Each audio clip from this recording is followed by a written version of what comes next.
Hello student, good evening. आज हम लोग बात करेंगे, हमारा टॉपिक है शहरीकरण और चुनौतियां क्या हैं। प्रश्न देखो, प्रश्न क्या है। देश की आर्थिक समृद्धि में वृद्धि के साथ शहरी नियोजन एवं विकास नीति की प्रबल आवश्यकता महसूस। देश की आर्थिक समृद्धि में वृद्धि के साथ शहरी नियोजन एवं विकास नीति की प्रबल आवश्यकता महसूस हो रही, किंतु शहरीकरण की चुनौतियों ने इसे कठिन बना दिया। ऐसी स्थिति में उचित समाधान, ये जीएस सेकेंड पेपर का क्वेश्चन है, द हिंदू का आर्टिकल। ये सेकेंड पेपर में जो सोशल जस्टिस का टॉपिक, उस टॉपिक से ये सम। अब देखो आप, प्रश्न के कितने पार्ट है। शहरी नियोजन एवं विकास नीति की प्रबल आवश्यकता, क्वेश्चन का पार्ट। किंतु शहरीकरण की चुनौतियों ने, हमेशा ध्यान दें इस बात को, कि चुनौतियों ने इसे कठिन बनाया। अरे बात है, क्वेश्चन का सेकेंड पार्ट, ऐसी स्थिति में एक उचित समाधान, क्वेश्चन का थर्ड पार्ट। ये प्रश्न मूलतः तीन भागों में टूट जाएगा। हम सबसे पहले इंट्रोडक्शन की बात करेंगे। इंट्रोडक्शन कि शहर शहर विकास का इंजन है। शहर विकास का इंजन है। हमेशा 2011 की जनगणना के अनुसार तथा शहरीकरण का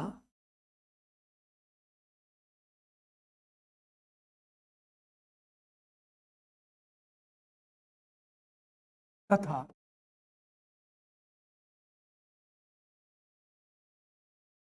शहरों का निरंतर विस्तार हो रहा है। विस्तार एवं जनसंख्या में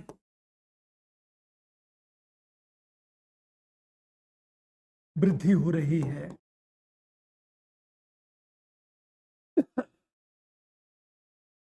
2011 की जनगणना के अनुसार भारत में शहरीकरण की दर 11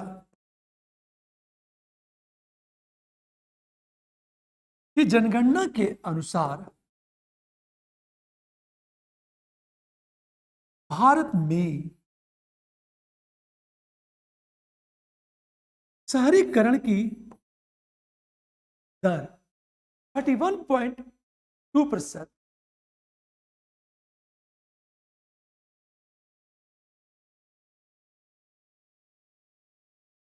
रहा है तथा 2035 में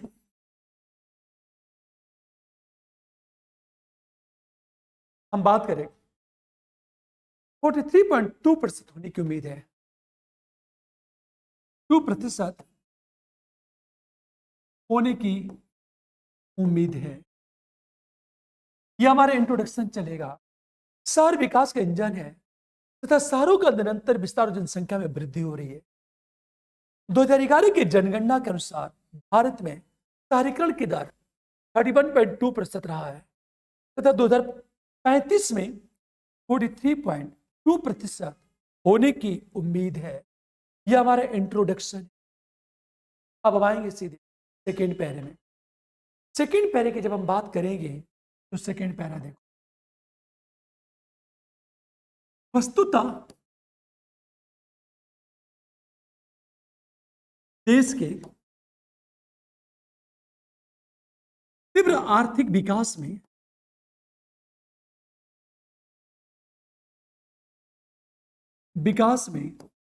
शहरीकरण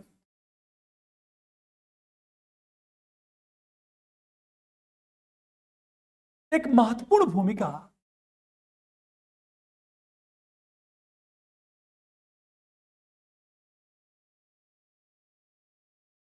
निभा रहा है।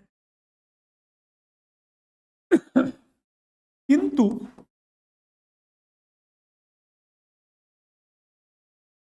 शहरीकरण एक महत्वपूर्ण भूमिका निभा रहा है।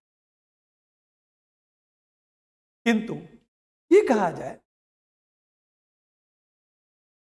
शहरी नियोजन विकास नीति की आवश्यकता, किंतु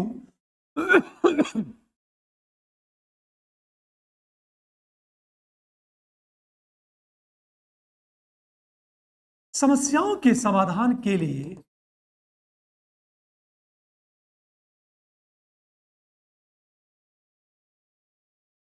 शहरी नियोजन एवं विकास नीति की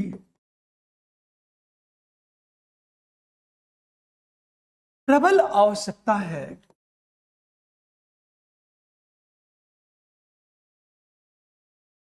क्यों ये बात कि प्रबल आवश्यकता क्यों है? नंबर 1 की बात करें, शहर आर्थिक विकास के प्रेरक के रूप में। नंबर 1, शहर आर्थिक विकास के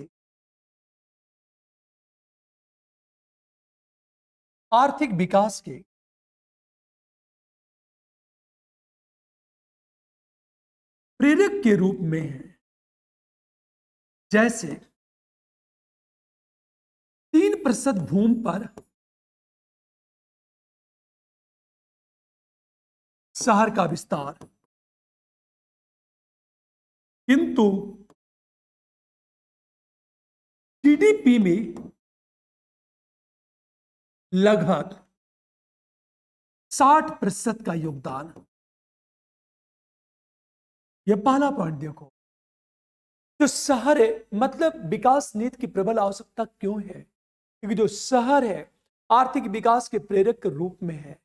जैसे 3% भूमि पर शहर का विस्तार, किंतु जीडीपी में लगभग 60% का योगदान है। पहला पॉइंट। हम दूसरी चीज बात करें, शहरी जनसंख्या में तीव्र वृद्धि। नंबर हम बी की बात करें, शहरी जनसंख्या में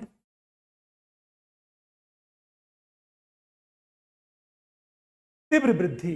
जैसे कुल वैश्विक शहरी आबादी के 11% भारतीय शहरों में, जैसे कुल वैश्विक शहरी आबादी का 11%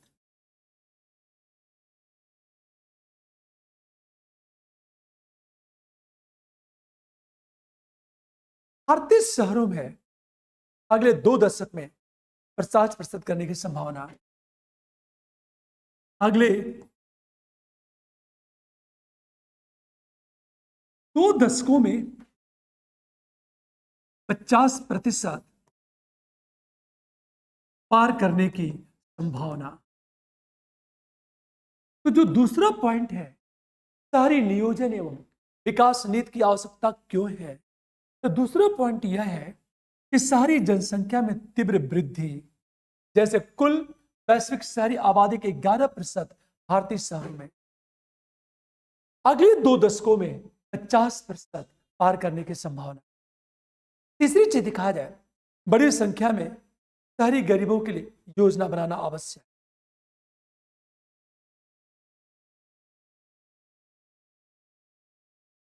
बड़ी संख्या में शहरी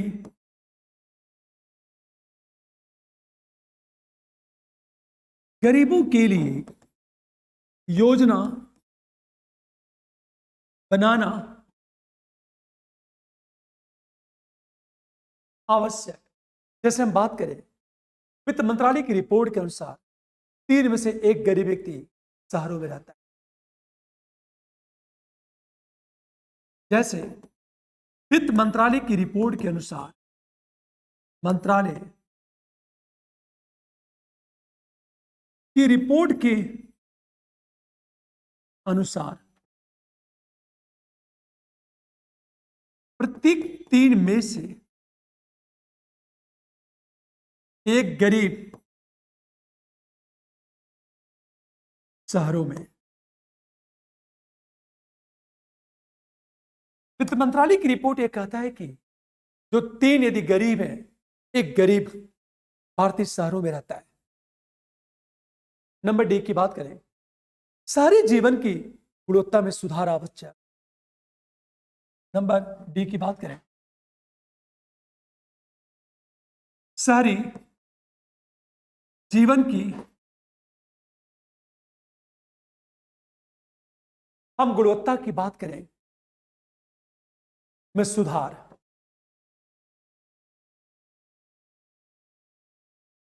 अर्थात स्वच्छ ऊर्जा,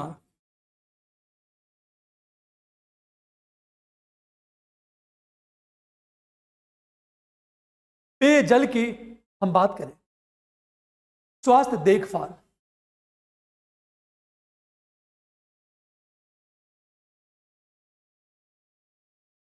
जैसी बुनियादी सुविधा के लिए शहरी नियोजन आवश्यक।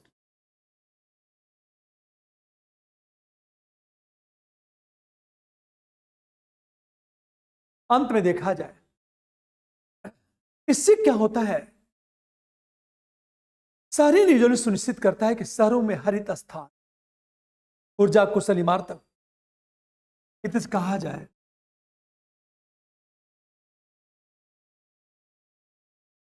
शहरी नियोजन से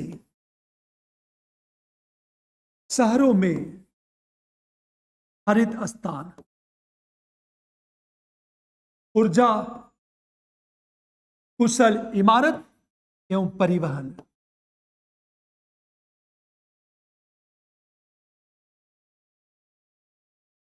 हम जब ट्रांसपोर्ट की बात करते हैं, परिवहन,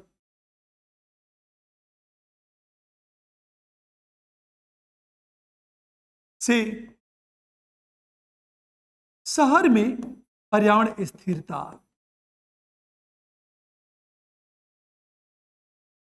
नंबर ये देखो आप, प्रश्न ये है शहरी नियोजन क्यों जरूरी है। तो शहरी नियोजन से शहरों में हरित स्थान, ऊर्जा कुशल इमारतें एवं परिवहन से शहर में पर्यावरण स्थिर। ये सारी बातें करने के बाद मतलब शहरी नियोजन क्यों जरूरी है, हम अगले पैरे में आएंगे। परंतु देखो आप, इतने सारे पॉइंट की बात करें हम लोग, ये चीज शहर आर्थिक विकास के प्रेरक के रूप में, जैसे 3% भूमि पर शहर का विस्तार, किंतु जीडीपी में लगभग 60% का योगदान है। नंबर 2, शहरी जनसंख्या में तीव्र वृद्धि, जैसे कुल वैश्विक शहरी आबादी के 11% भारतीय शहर और अगले 2 दशकों में 50% पार करने की संभावना। वित्त मंत्रालय की रिपोर्ट क्या कहती है, ये सारी बातें करने के बाद अब हम आएंगे सीधे थर्ड पैरे में। किंतु शहरीकरण की अनेक चुनौतियां विद्यमान है।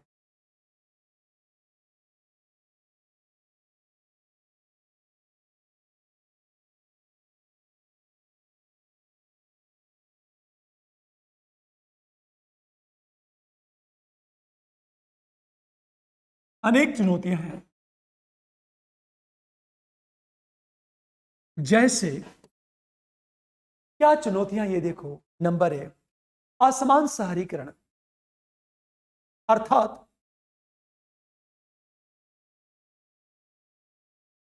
असमान शहरीकरण, अर्थात बिहार, उत्तर प्रदेश, उड़ीसा में शहरीकरण की गति धीमा,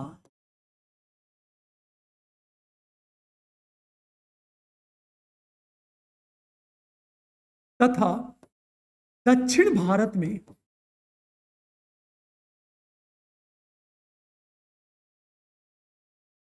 शहरीकरण की गति तीव्र।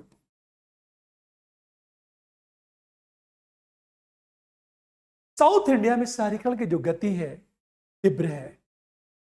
इससे शहरी नियोजन विकास के लिए एक समान नीति लागू करना कठिन। इससे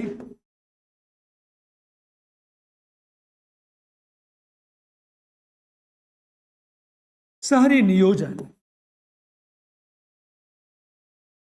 एवं विकास के लिए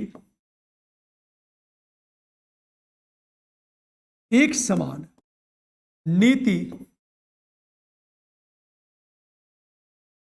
लागू करना कठिन। चूंकि नॉर्थ और साउथ इंडिया की बात करें, शहरों का विकास अलग अलग दर से हो रहा है, अतः एक समान नीति लागू करना कठिन, पहली बात। नंबर 2, जो वैधानिक शहर है मास्टर प्लान के बिना बढ़ रहे हैं। नंबर बी, वैधानिक शहर मास्टर प्लान के बिना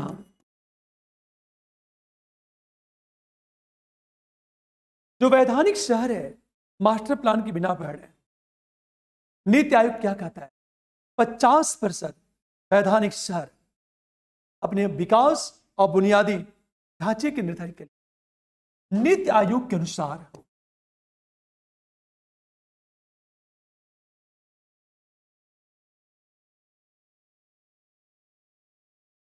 50% शहर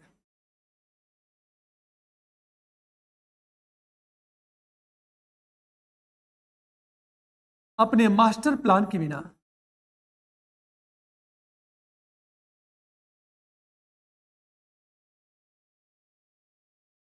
प्लान के बिना बढ़ रहे हैं।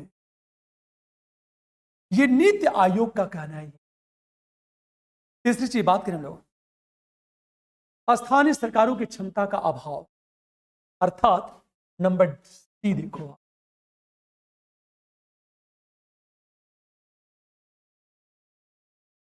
सरकारों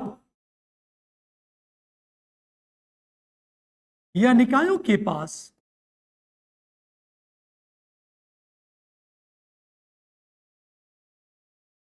क्षमता का अभाव, अर्थात यह कहा जाए हमेशा शहरी ढांचागत विकास और सेवा वितरण के लिए, अर्थात शहरी ढांचागत विकास एवं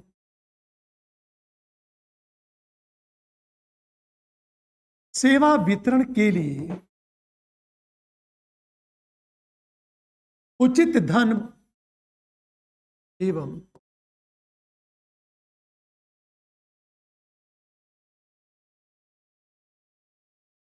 कार्यबल का अभाव है। ये तीसरी जो चुनौती ये है कि निकायों के पास पैसा ही नहीं है, परिणामतः बेहतर इंफ्रास्ट्रक्चर विकास नहीं कर पाती। चौथी चीज बात करें, कई सार्वजनिक क्षेत्र की एजेंसियों के पास अपने अधिकार के तहत जमीन है। नंबर डी, कई सार्वजनिक क्षेत्र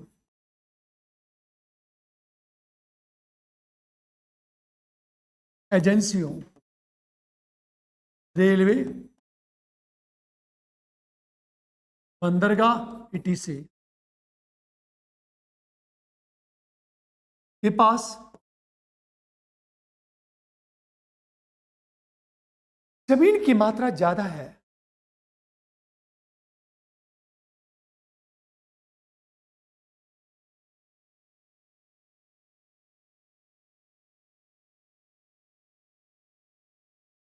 अधिकार क्षेत्र के अधीन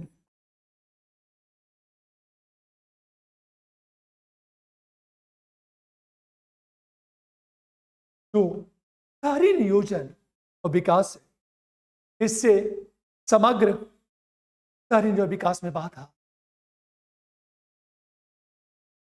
इससे समग्र शहरी नियोजन एवं विकास में बाधा। हमेशा। जो चौथा पॉइंट है, कई सार्वजनिक क्षेत्र की एजेंसियों जैसे रेलवे, बंदरगाह के पास अधिकार क्षेत्र के अंदर जमीन है और जमीनें इतनी ज्यादा हैं कि उसका सही से उपयोग नहीं हो पाता। Number D. चौथी चीज बात करें, मलिन बस्तियों में कुल शहरी आबादी के लगभग कितने प्रतिशत रहती है? नंबर ई की बात करें, नंबर ई, शहरों में मलिन बस्तियों का विस्तार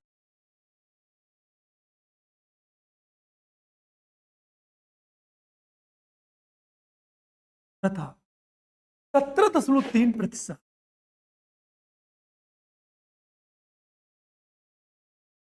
जनसंख्या मलिन बस्तियों में रहती है।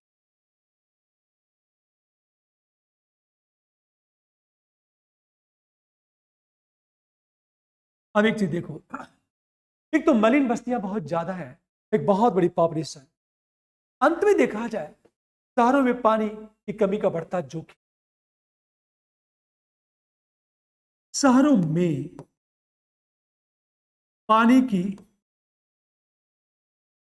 कमी का बढ़ता जोखिम, परिणामतः भविष्य में पेयजल का संकट। जैसे WWF की बात करें, बेंगलुरु में D0 का मंडराता खतरा, जैसे WWF के अनुसार world wide fund for nature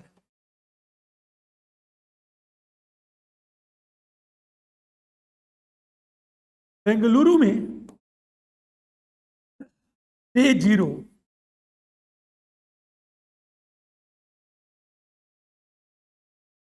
मंडराता हम खतरा की बात करें, ये चैलेंजेस है। शहरों की बात करें हम लोग, अब एक बात ध्यान देना कि शहरीकरण के सामने चुनौतियां क्या हैं। चुनौतियों की बात करें, अब चुनौतियों को देखो, सारी चीज असमान शहरीकरण, परिणामतः क्या होता है? असमान शहरीकरण, परिणामतः शहरी नियोजन और विकास के लिए एक समान नीति लागू करना कठिन। दूसरी बात, नीति आयोग ये कहता है कि 50% शहर अपने मास्टर प्लान के बिना आगे बढ़ रहे हैं, नीति आयोग। तीसरी चीज, निकायों के पास रिसोर्स नहीं है। और चौथी बात, अनेक एजेंसियों के पास जमीनें बहुत ज्यादा हैं। और पांचवी चीज बात करें हम लोग कि लगभग सारी जनसंख्या का लगभग 17.3% मलिन बस्तियों में रहती है और इसका निरंतर विस्तार हो रहा है।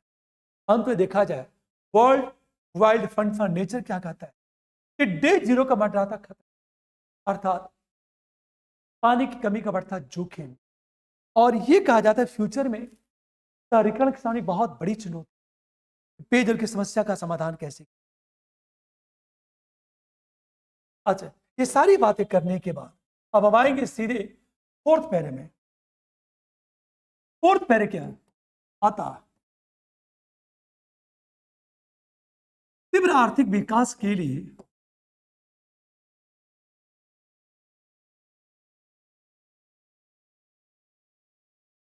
एवं शहरीकरण के लिए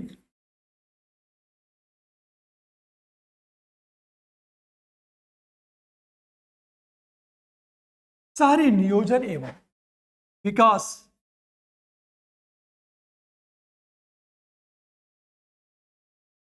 नियोजन एवं विकास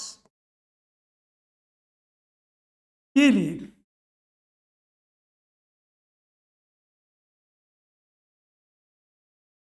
निम्न कदम उठाए जाने चाहिए।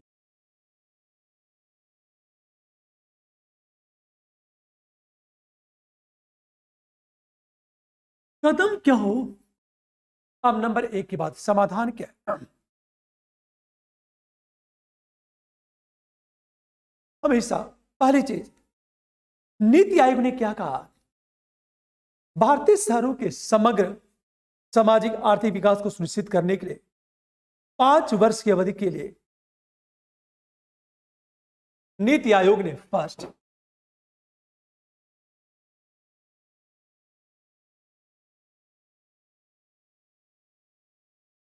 शहरों के सामाजिक, आर्थिक,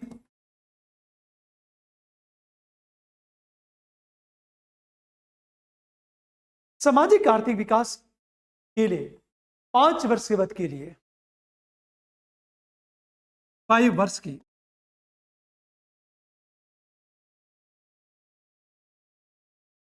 अवधि के लिए क्या होना चाहिए? केंद्रीय क्षेत्र की योजना 500 स्वस्थ शहर कार्यक्रम, केंद्रीय क्षेत्र की योजना 500 स्वास्थ्य शहर की सिफारिश। एक चीज देखो, 500 हेल्दी सिटी हम प्रोग्राम की बात करें। नंबर 2, इसने क्या सुझाव दिया है? शहरी भूमि के इष्टतम उपयोग के लिए योजना नियमों को मजबूत करने, शहरी भूमि के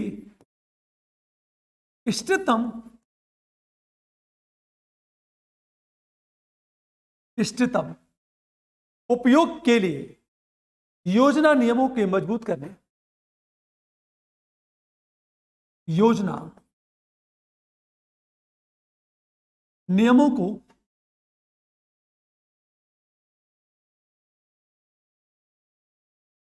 हम मजबूत करने की बात करें तथा शहरी और क्षेत्रीय विकास अधिनियम की नियमित समीक्षा एवं क्षेत्रीय विकास अधिनियम की नियमित समीक्षा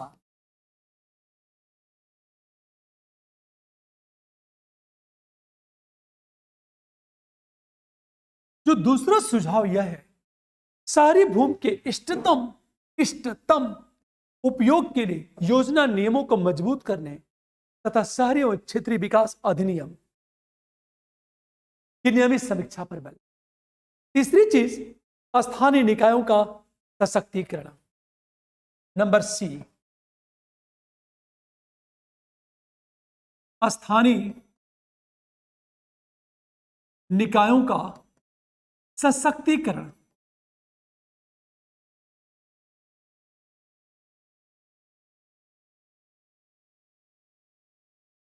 इसके लिए रिक्त पदों की भर्ती, दक्षता विकास एवं शहरी बॉन्ड जारी करने पर बल।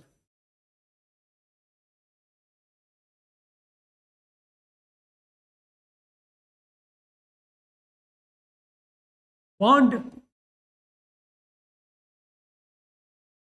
जारी करने पर बल, स्थानीय निकायों के एम्पावरमेंट, इसके लिए रिक्त पदों की भर्ती,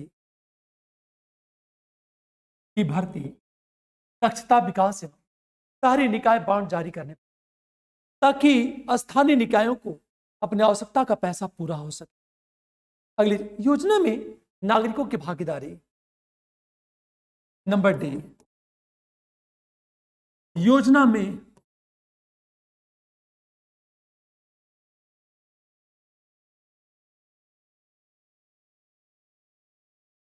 नागरिकों की भागीदारी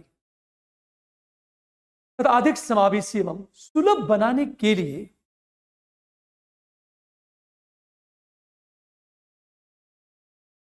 अधिक समावेशी एवं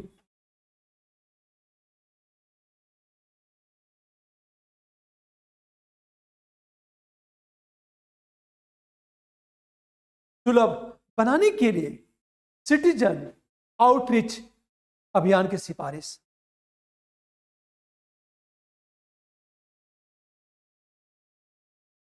आउटरीच अभियान की सिफारिश की गई।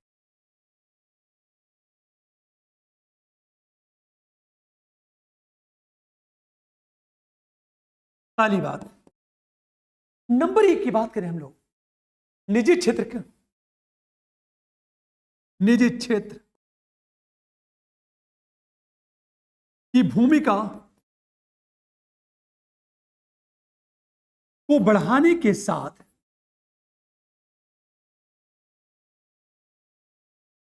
अपशिष्ट प्रबंधन पर बल।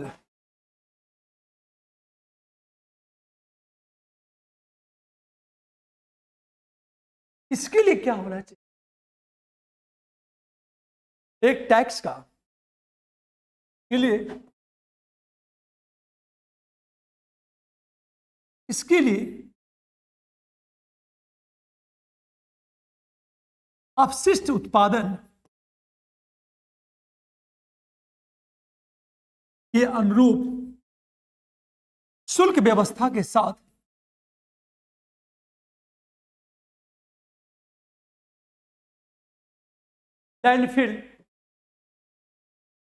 लैंडफिल रिकवरी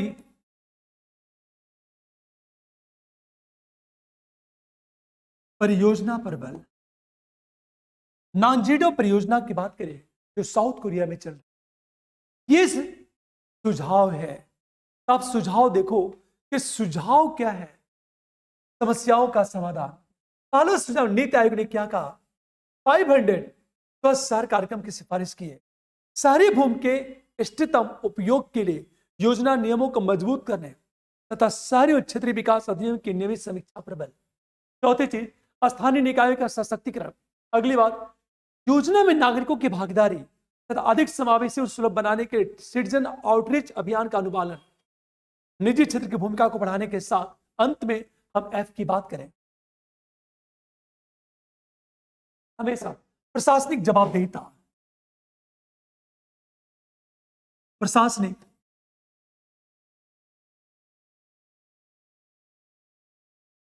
जवाबदेहिता की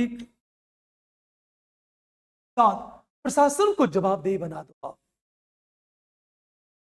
हमेशा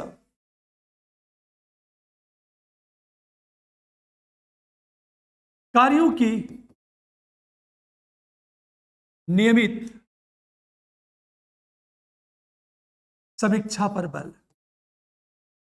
ये सारी बातें करने के बाद अंत में हम निष्कर्ष की बात लिखोगे। वस्तुतः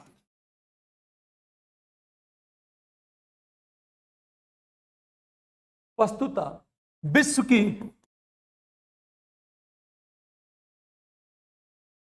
बड़ी अर्थव्यवस्था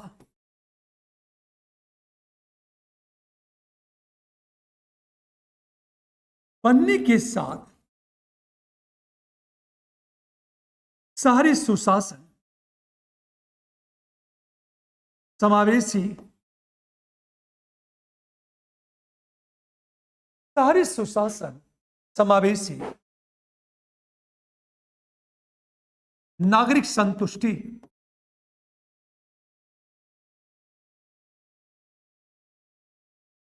एवं गुणवत्ता युक्त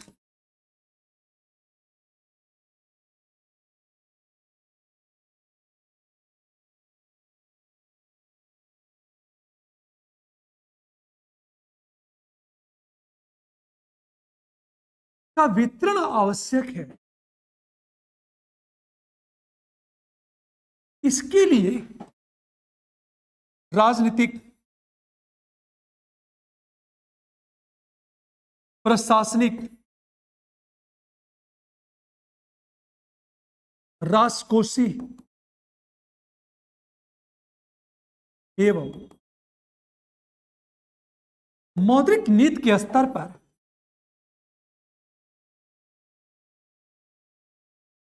ईमानदार प्रयास की आवश्यकता है।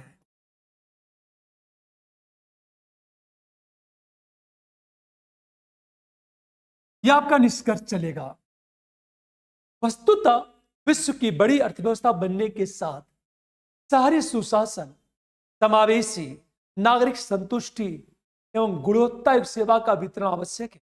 इसके लिए राजनीतिक, प्रशासनिक, राजकोषीय एवं मौद्रिक नीति के स्तर पर ईमानदार प्रयास की आवश्यकता है। आप सभी को मेरी बात समझ में आ गई होगी। राकेश, नाजिम, धीरज, भुवनेश, कैसे हो आप लोग? एक बात ध्यान देना, मैं चाहता हूं ये प्रोग्राम आपके लिए बहुत लाभदायक है, बहुत ज्यादा लाभदायक है। और मैं एक साल में लगभग 150 से लेकर 180 क्वेश्चन कराऊंगा, 150 से लेकर 180 क्वेश्चन। और आप देखना, आप जब मेंस लिखोगे ना, मुझे पूरा विश्वास है कि करंट के जितने भी प्रश्न होंगे सब मिल जाएंगे आपको। और जो मैं दे रहा हूं, इसका उद्देश्य है इतना अच्छा कंटेंट आपको दे दिया जाए कि कुछ भी पढ़ने की आवश्यकता ना रह जाए। एक बेहतरीन प्रयास है। और एक बात कहना चाहता हूं मैं आपसे कि आप लाइक तो करो ही, शेयर भी करो, सब्सक्राइब भी करो, और कमेंट बॉक्स में जाकर कमेंट अवश्य किया, ताकि मेरा मनोबल बढ़ता है। ओके, ठीक है, ओके, गुड नाइट।